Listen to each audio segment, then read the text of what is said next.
అసలు పరమశివుడికి వయస్సు ఎంత తెలుసున్నవాడెవరు? పోనీ అంత ఎత్తుంటారండి, చాలా బాగుంటారండి అందామా? 63 లీలామూర్తులు, అరూపరూపి లింగస్వం. అసలు రూపం తెలియని వాడితో పెళ్లి ఏమిటమ్మా నీకు? పైగా కులం గోత్రం తెలుసుకోవాలా పెళ్ళంటే? కులం గోత్రం తెలుసుకుందామంటే తల్లి తండ్రి ఏరి లోకంలో ఆయనకు పుట్టుకంటూ ఉంటే నువ్వు తల్లి తండ్రి. అటువంటి వాడు అమ్మా నీకెక్కడ దొరికాడు? అతనితో పెళ్ళి ఉంటే ఇవన్నీ అలా ఉంటే పొద్దున్న పెళ్ళయిందనుకో గృహప్రవేశం చేయించాలి అత్తవారింట్లో.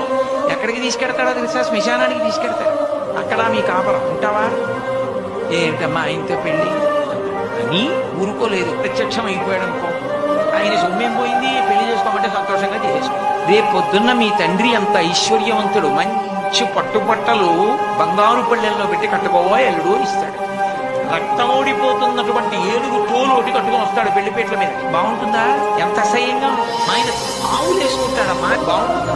ఏమిటమ్మా ఆయనతో పెళ్లి ఏంటమ్మా?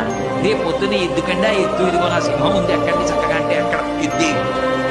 నేను చక్కగా చూడు ఎంత యవ్వనంలో ఉన్నాను, నీకు తగినటువంటి వాణ్ణి కాబట్టి నన్ను తగులుకుని నాతో వచ్చి వదిలే తపస్సు వీడు